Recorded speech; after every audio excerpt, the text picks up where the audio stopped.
Love joke. As usual, Harvey sat in his deep chair with a beer in his hand and watched the baseball game on the big screen TV. Betsy had gone upstairs after dinner. He had no idea what she was doing. He didn't really care. As far as he knew, it was just another night at home. Just before 7 o'clock, however, the doorbell rang. Before Harvey could get up, Betsy yelled from upstairs, "Harvey, would you open up, please?" "Sure, I was going to do it anyway." He walked to the door and opened it to see a well-dressed man who was unfamiliar to him. "Yes, can I help you? I hope you're not selling anything." "No, I'm here to pick up Betsy." "Why?" "We're on a date." Harvey's eyes popped out of his orbits. "You and my wife Betsy are on a date?" Yeah." Harvey stood there for a moment, trying to figure out what to do. "I'll get her." He walked to the foot of the stairs and shouted upstairs, "Betsy, your cavalier is here."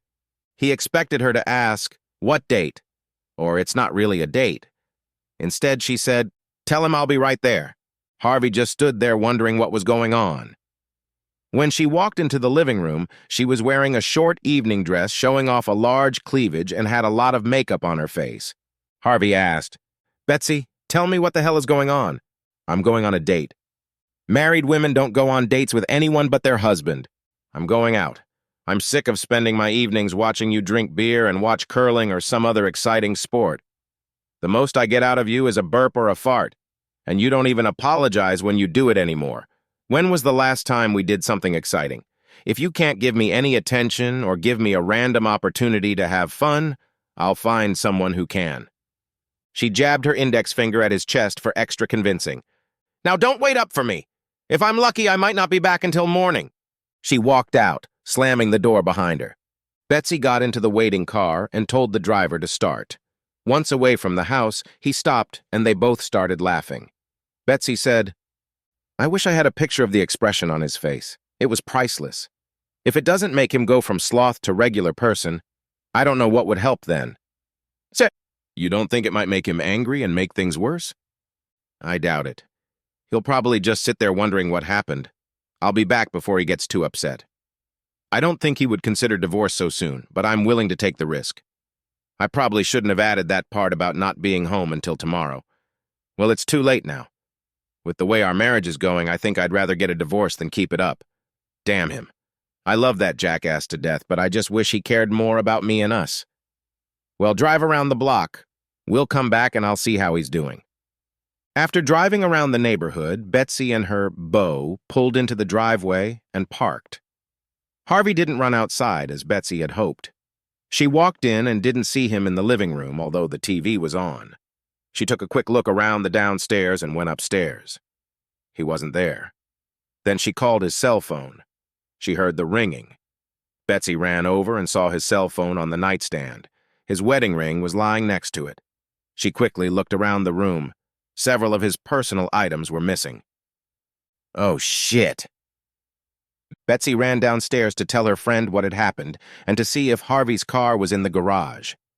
It had disappeared. The man asked, "Where do you think he is?" "He probably went to a bar to get drunk. At worst, he might even spend the night in a motel. I imagine him sulking like a little kid. He'll pay for it when he comes back and forgets my joke. On the other hand, his leaving may be for the best after all. If he feels bad about making me go out of my way to motivate him, I don't mind letting him continue to feel bad for a little while longer." Harvey didn't come back or call that night or the next morning. Later the next day, when Betsy couldn't take it anymore, she called Harvey's personal secretary long before he was due back from lunch. "Barbara, put me through to my husband, please." "This isn't going to work. Betsy, what the hell is going on?" Harvey comes staggering in this morning and tells me to shut up and listen. He tells me he's taking the day off because he has a lot of personal business to take care of. He then asks me who handles our company's health insurance. I gave him the name of the girl in HR who handles the health insurance. That helped him. He didn't want to talk to me anymore. He left without saying a word of thanks or anything. That doesn't sound like Harvey at all. Do you know what happened to him? Some close relative die or something? I'm what happened to him. I pulled a stunt that had unfortunate consequences. Once I talk to him and kiss his ass, I hope he goes back to normal. Now, could you transfer me to that girl in human resources? Sure. Human Resources, Rhonda. I'd like to speak to Sylvia, please. She's in training with a new employee right now. Is there anyone else who can help you? Can someone tell me what Harvey Strickland did in your HR department today? I can look at his file, but I need his permission to give you any information. I'm his wife. Is there anything you can tell me? I can look up your coverage under his policy. Wait, let me see. It's a coincidence.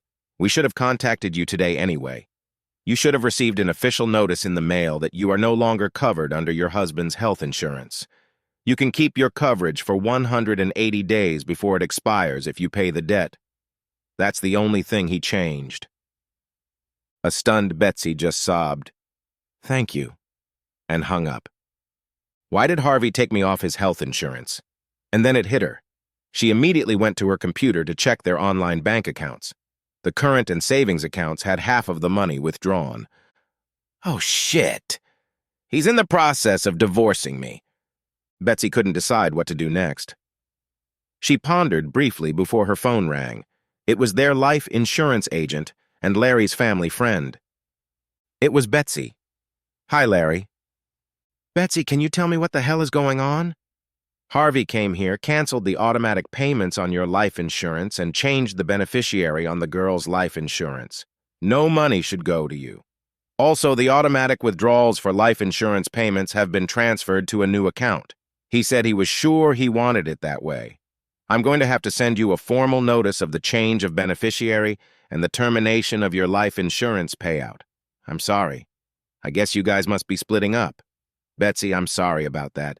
Please come see me as soon as possible so your life insurance doesn't lapse. Am I right about you two getting a divorce?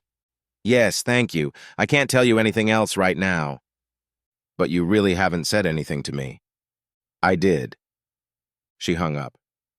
2 minutes later, their lawyer, neighbor, and friend Doug called. Betsy bluntly answered, "Hi." Betsy, it's Doug. Can you tell me what the hell is going on? Harvey came here and changed his will to say that the kids get everything from him and you get nothing.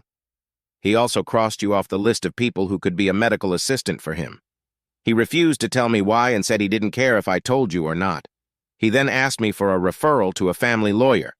I'm assuming you two have had some serious problems and are thinking about divorce. Look, I can always change things if you guys get back together. I'm sorry this is happening. Marilyn and I think very highly of both of you. I have to run now, but I wish you both the best. Betsy weakly replied, "Okay." The next call was from their twin daughters who were in college together. "Mom, what the hell is going on? Dad called us all betrayed by you. He said you were dating and sleeping with other men. Then he told us he was going to stay out of touch for a while so that you would have the freedom to date other men before the divorce. He said he had taken care of our future college expenses. We tried to ask questions, but he ignored us. He told us to remember that he loved us and hung up. Mom, we're afraid Dad's going to hurt himself. Can you tell us what happened to make him so depressed? I'm the fool who made him depressed, and I'm trying to find him to apologize. The problem is there's no way I can find him. Maybe I can try. Hey, I'm getting another call. Maybe it's him. Call us back." Hello, Harvey? No, it's your mother-in-law, Doris. What the hell is going on? My son called me crying like a baby. He said something about you sleeping with a bunch of men at some nightclub.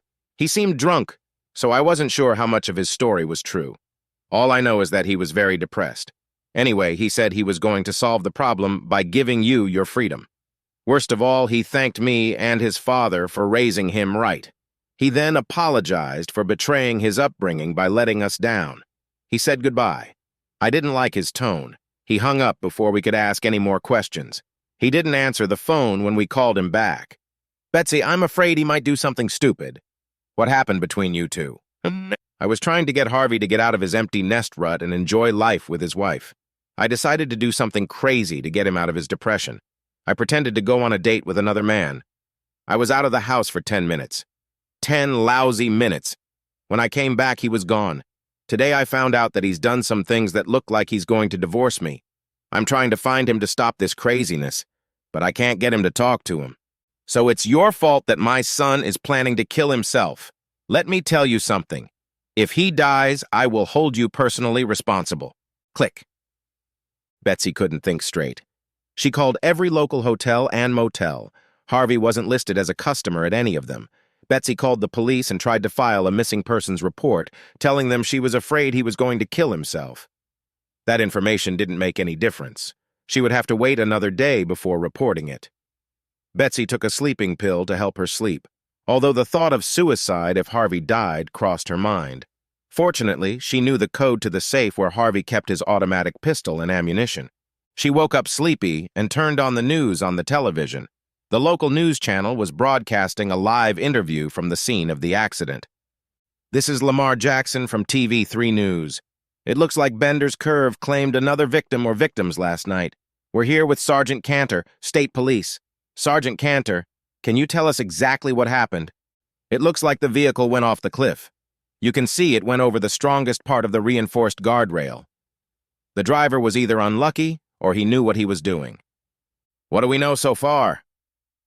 "Given the lack of braking marks, it looks like the driver may have lost consciousness, may have been under the influence of alcohol or drugs, or may have committed suicide."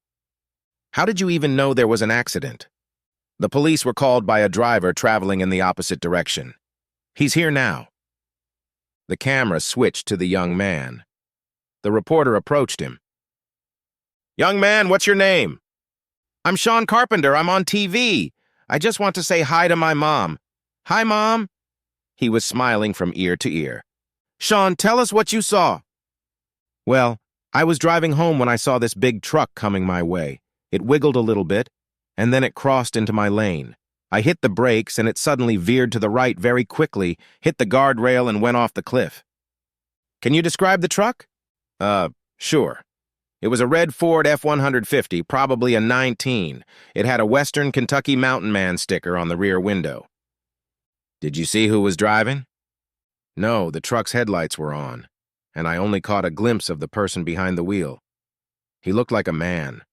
I don't think there were any passengers, that's all I know." Thank you." "Sergeant Cantor, did you call for help looking for a truck that crashed into a guardrail?" "Well, we don't know for sure what it was that broke through the fence. We're assuming it was a truck, as Mr. Carpenter reported. It's impossible to see what it is from here. We have a search and recovery team in the mountains, but right now, they are doing search and rescue in another part of the state. I don't know when they'll be able to get down there and check it out." "But what if someone down there is still alive and needs medical attention? Then you would be witnessing a real miracle. No normal person could survive a fall on those rocks like that. I wouldn't jeopardize the lives of those not qualified to attempt an expedition just to find out. We just need to wait for the mountain rescue team." Betsy didn't have to wait to guess what had happened and who was dead. She started crying as soon as they said, "A red Ford F-150 with a WKU Hilltopper sticker." She ignored the ringing phone. It was going on the third hour of her sobbing alone before the twins showed up. When she didn't answer their call, they got worried and rushed home to be with her. Their grandmother called and told them the news on TV about the red F-150. Despite the lack of a body, they were almost certain it was their father who had crashed. The older of the twins answered her mother's phone and handed her the receiver. The identification line listed the name of a law firm. "Hello, this is Betsy Strickland." She almost couldn't pronounce the last name because she was choking. "Mrs. Strickland, my name is Chris Andrews. I'm an attorney at the same firm where your friend Doug works. Your husband hired me to represent him in his divorce proceedings. I probably shouldn't have called you, but Doug talked me into it. I was contacted by the Riverton Police Department in Caldwell County.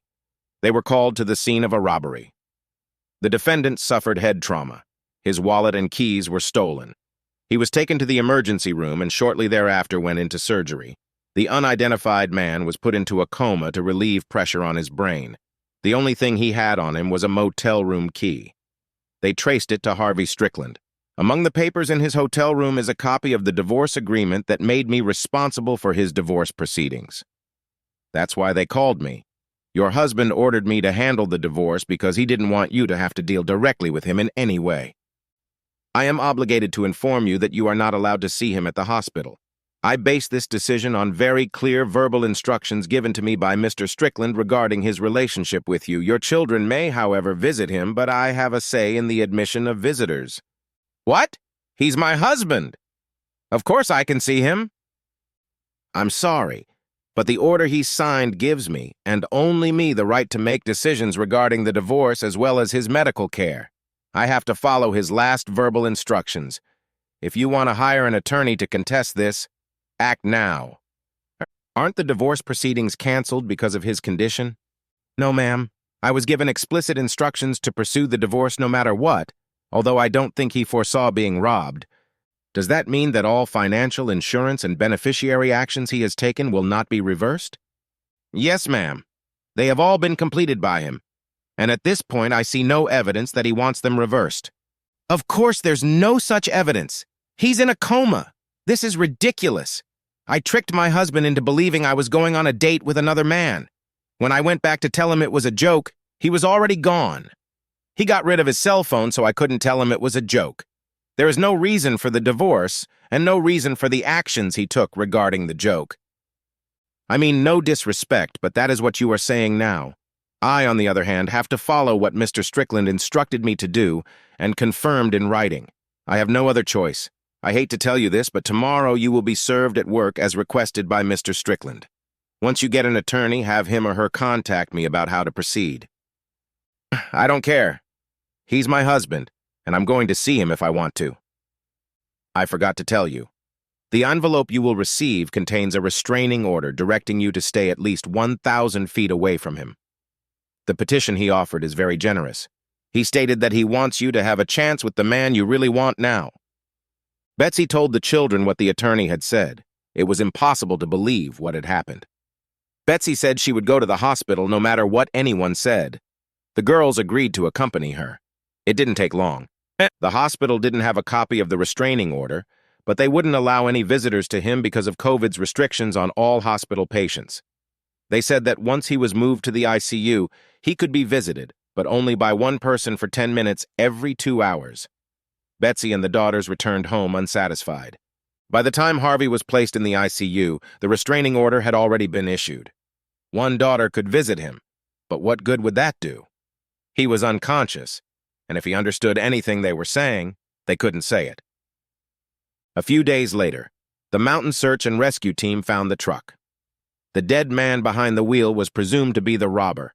Harvey's wallet was there, and several hundred of the $6,000 were missing, probably caused by the discovery of several bottles of rare Kentucky bourbon.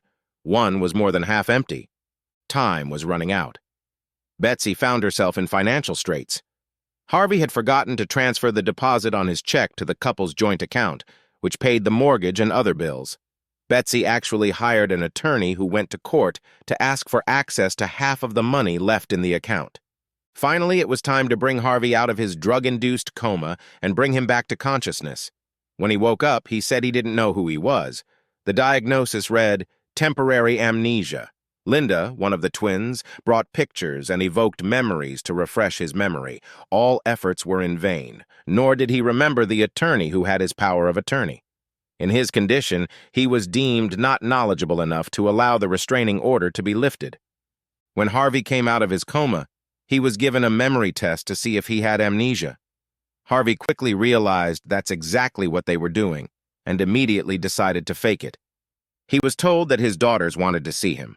Carol, the other twin, was the first to see him. He asked her who she was. "Daddy, I'm one of your daughters, Carol. You were attacked and went into a coma. We were waiting for you to wake up." "We were?" "Yeah, me and Linda and Mom. Your wife." "I have a wife?" "Yes, you do." "Why isn't she here?" "She's not allowed to come. You two had a misunderstanding and there's a restraining order against her." "My God, is she trying to hurt me?" "No, Dad. She's not a threat to you. You're really mad at her."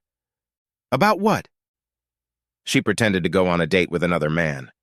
Before she came back to tell you it was a joke, you left and started divorce proceedings. Now that you're awake, you can call the whole thing off." "How do I know she didn't go on a date?" "She says she didn't." "Didn't you just say she said she was going on a date?" "Yeah, but that was a lie." "So she lied about going on a date, but then it turns out she's telling the truth about not going on a date. I may not remember you and her, but I'm not stupid. I have to assume I took action to protect myself." "I'm sorry, miss, but your 10 minutes are up. You'll have to leave now." 2 hours later, his other daughter came in. "I spoke to you earlier, didn't I?" No, that was my twin sister, Carol. I'm Linda. Don't you recognize me? I'm sorry, but not yet. You and your sister are very attractive young women. Were we on good terms? I understand your mother and I were separated. We're on good terms. Your mother played a joke on you and you were attacked. You suffered a head injury before she could tell you it was a joke. You started taking steps toward divorce before you even knew it. You have to stop this, Dad. I don't know what to do. I don't know if you're my daughter or not. I don't know who my wife is, if I even have a wife. I don't think I should do anything before my memory comes back to me. If it does. Do I have a lawyer? You have two. One for regular cases and one divorce lawyer. You gave him a divorce license. Maybe if I talk to him, it'll help jog my memory. Can you contact him or her and ask them to come and see me? Sure. Anything to jog your memory. Dad, can you let Mom come visit you? It's killing her that she can't see you and apologize. I don't think I'd feel safe around her. Maybe later. Mr. Strickland, I'm Chris Andrews, your family law attorney. Do you remember me? Is everything we talk about confidential? Absolutely. Good, Chuckles. I don't have any amnesia. I'm trying to figure out what to do about the divorce. What I remember is, I told you to give her more so she could move on without me. That's correct. She was served and got an attorney. Do you want to terminate the agreement and stop the divorce? No and no. Can you investigate her alleged lack of visitation and let me know what you find? I can hire someone on your behalf if you authorize me to do so. Do it! Harvey continued to pretend he had amnesia and kept talking to his daughters, ignoring their pleas to see their mother and stop the divorce. He waited for a report from his attorney. The report came a few days later. According to private investigators, there was insufficient evidence to prove whether or not she had gone on a date. The man she was with swears that nothing happened, but he is married and may be afraid to tell the truth. It's up to you to believe her or not. I was afraid of that. Thank you for the information. I think it's time for me to get my memory back. I want you to proceed with the divorce. Carol was the only one who heard him say her name from memory. Shortly thereafter, he told her that memories came flooding back, including the night of Betsy's betrayal or deception, depending on what to believe. He agreed to meet with Betsy. After hugs and tears, Betsy began. Harvey, it was a trick, a sneaky trick on you to get you to change. Doug and I only drove around the block, but by the time we got back, you were gone. How do I know that's true? I could ask Doug to come and tell you. He was the one who helped me pull this stunt. So I have to take the word of the man you cheated on me with to convince me you didn't cheat on me. I'm sorry, but that dog doesn't hunt. I tried to call you, but you left your phone at home. I sat up all night waiting for you, but you never came back. Was anyone there while you waited? Doug was there for a couple hours, and then he went home. Somehow I'm sure he'll vouch for you. I waited to hear from you until the next day when I called your office. That's when I found out that you had taken a scorched earth approach to my fake affair. You looked like you couldn't wait to get rid of me. And why wouldn't I be? You told me to my face that you were going to cheat on me. You said you wanted another man who was standing in front of me in my house. I was devastated. But because I loved you, I wanted to give you what you wanted as soon as possible.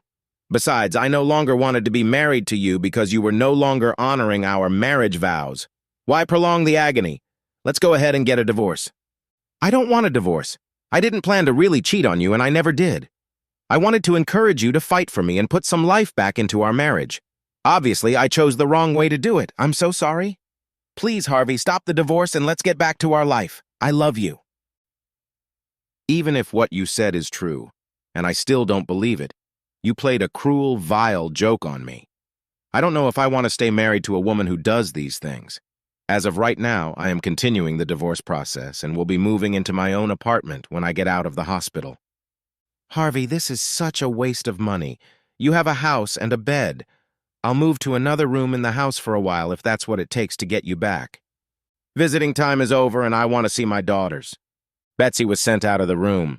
The twins tried to support their mother's cause. Neither of them could explain how much time their mother had spent with Doug that night, so it didn't matter to Harvey.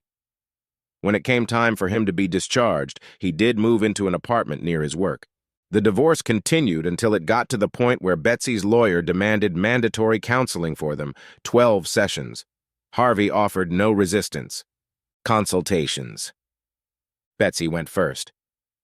I love my husband very much. We have had a wonderful marriage and raised 2 wonderful girls together. I think empty nest syndrome hit him harder than it did me.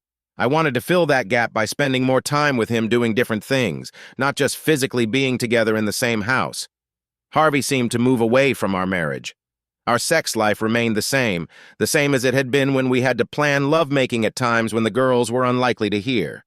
Their absence didn't change anything for Harvey. I decided to shake him into paying more attention to me. I talked a male friend from work into joining me in what I called shock therapy. One night I pretended to go on a date with him.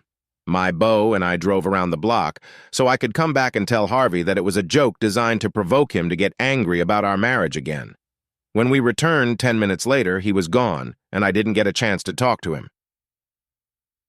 I waited until the next day when I called his office and learned that he had taken several steps to divorce me. It was a few days later when I learned that Harvey had been robbed and was in a coma. When he came out of the coma, he didn't believe that my supposed going on a date was a ruse, and I wasn't actually going to date other men. He has been seeking a divorce ever since. I apologize for my misguided act and beg him to give me a second chance.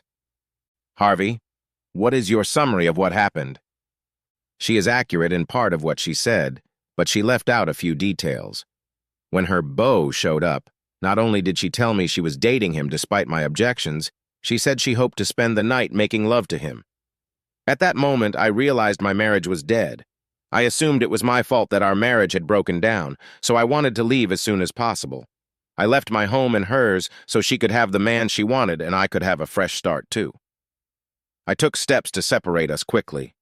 I gave power of attorney to an attorney because I didn't want to even think about Betsy anymore, let alone talk to her. I would give her a generous divorce and get on with my life. I didn't know I was going to be robbed, and I especially didn't realize I was going to be in a coma. When I came out of the coma, I had no memory of who I was. Sometimes I wish I had stayed in the coma and had regained my memories of that night. Betsy says that she didn't actually go on the date, but offers no proof. In my opinion, it is just as likely that she did go on a date and slept with this guy, Doug. I think she only changed her mind when she realized what all this would mean to her socially and financially. Now I'm being asked to believe it was just a joke and I have to go back to live with a woman who didn't mind breaking my heart. Even if she is telling the truth, she is a wife who has proven herself willing to hurt me when she sees fit. How can I live with that? Every night when I come home, I have to worry about what awaits me. A loving wife or a cheating wife going on a date.